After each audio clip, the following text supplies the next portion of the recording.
For many of us here on the channel and in the racing game world beyond, the name Tokyo Xtreme Racer will come up with a variety of reactions and memories. For some, especially the younger audience, the reaction will probably be, huh? What's that? Whereas for some of us it will be, oh yeah, I remember that. It will be a distant memory of a game that maybe you played a few times, such as in my case with Tokyo Xtreme Racer 0, and then for some, you'll have a big old grin on your face because this game really does have its fans. This series has its fans, and it's been 18 years since we last saw a Tokyo Xtreme Racer game. As I mentioned, the one that I played was Xtreme Racer 0, which if I recall correctly I think was the third installment, and it's a game which oozes with love for JDM, from the parts to the variations of the vehicles, and of course to the core gameplay itself of street racing on Tokyo freeways.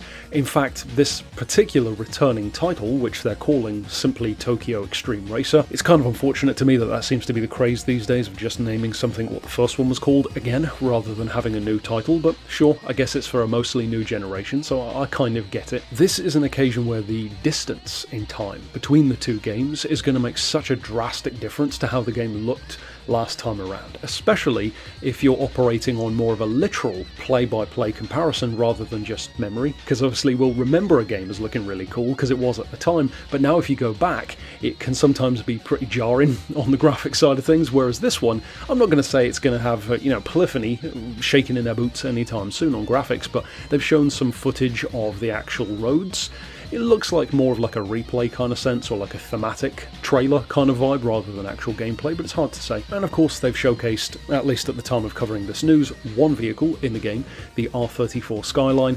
Like I said, the graphics aren't going to terrify any of the other brands out there, but Tokyo Xtreme Racer was never really that kind of game anyway. I think for me, I would definitely describe Tokyo Xtreme Racer as one of those games where they really did value the content more than the packaging. And that I think is admirable, because it means that you might not appeal to as many people, but the fans that you do appeal to will really love the game, and they'll probably be a fan for life, as it certainly seems to be for those who really love Tokyo Xtreme Racer. Now the only downside to this news, because I specifically asked them this on Twitter and they didn't respond, and apparently a few other people have asked as well and they haven't responded to them either, the same publisher and developer on both counts, incidentally, Genki Co Ltd, if they don't respond to the question of whether or not it's going to be on console, because at the moment this is only on Steam. It's due to be released next year in 2025. You can wishlist it already. We don't even have information on what the system requirements are yet for the game. We do know, according to their own page, that you can use an Xbox controller with it, but still not necessarily on the Xbox, of course, unless they change their minds on that later on.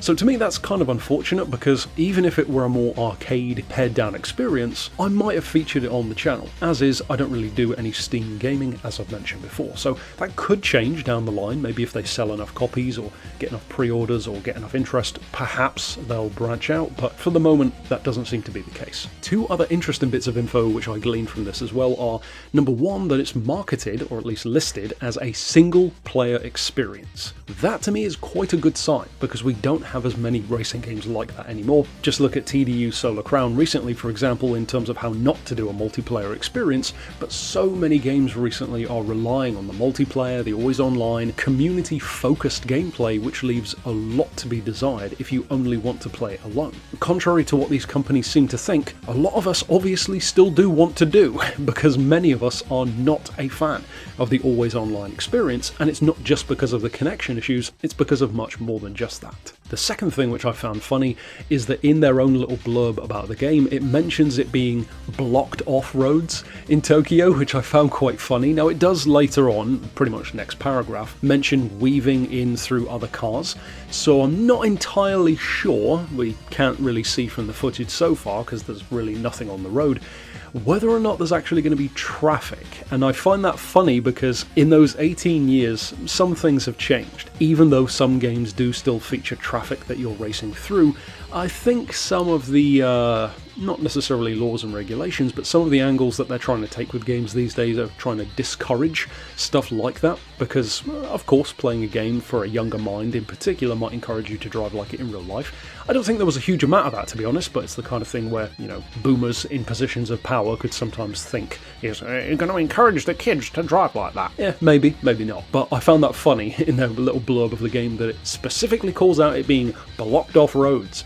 even though it always was anyway. We'll have to ultimately see if there is or isn't traffic. I will say, if there isn't traffic, it'll probably be a pretty boring game, because it'll pretty much just be a racing game like any other if there isn't any traffic on the public road that you're supposed to be racing on. So I guess we'll have to see on that one down the line, but overall I'm mixed on this one. I'm not as hyped for it as some other games. I like the name, I like the idea, and I really like the vehicle selection last time around and the super in-depth tuning, if I recall correctly. I didn't put a huge amount of time into Extreme Racer Zero myself. I found the gameplay to be one of those where I got it pretty quickly, I understood what the game was going for, and it just wasn't really for me. The motorway-based street racing pulls kind of event, it's not really my thing. But for those who love it, I mean, look into a lot of online lobbies in Gran Turismo even, and you'll see plenty of drag lobbies, pull lobbies, Tokyo cruise lobbies, so this is a beloved thing. And because of course they based it in real life locations, a lot of it does look quite similar to the Tokyo roads in Gran Turismo, which is quite cool. So consider yourself informed if you hadn't already seen the news, and of course I'd love to hear your thoughts. Maybe this was something that, like me, played in the past.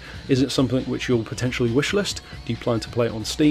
Or, like me, are you maybe a bit more interested if it comes to a console instead? Ultimately, we'll have to wait a bit longer to see what comes of it in terms of trailers and stuff. They do have a Twitter page, there's not a huge amount on there yet. That's it for this bit of news though. Of course, stick around for more here on the channel, and for now, thanks for watching.